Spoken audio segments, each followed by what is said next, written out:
Hi mga kapwa ko nanay dyan! Ito nga pala ang araw na sisirain na nga yung sa may bubong namin. Kasi nga isa ito sa mga plano namin para sa bahay namin dahil maliit itong pwesto namin. Hindi naman habang buhay ay tatatlo lang kami. Dahil nga rin babae yung anak namin, syempre kapag dalaga na siya ay mas maganda namang nakahiwalay siya ng kwarto. Alam kong walang may pake sa mga pinaggagawa namin o kaya sa mga binivideo ko, pero gusto kong dinidocument yung mga pangyayari sa buhay namin. Diary ba? Kung baga, hindi ko to binivideo para lang magpainggit o kung ano man yung magiging ibig sabihin ng iba. Bagkos, binivideo ko to para maka-inspired sa iba na kahit paunti-unti ay pwede nating magawa yung mga plano o pangarap natin. Hindi naman kasi paunahan yung buhay. Tapos, iba-iba rin naman yung mga pinagdadaanan natin. Para sa iba ay maliit lang siguro itong pangarap namin na makapagpa second floor.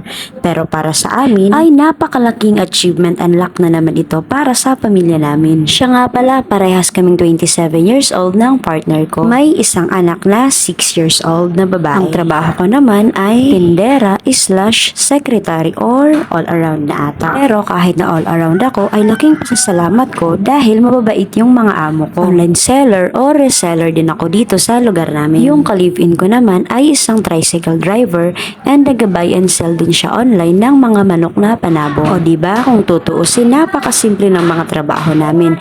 Pero paunti-unti ay natutupad namin yung mga plano namin para dito sa munting pamilya namin. Kagaya rin ng ibang pamilya, syempre may mga utang din kami.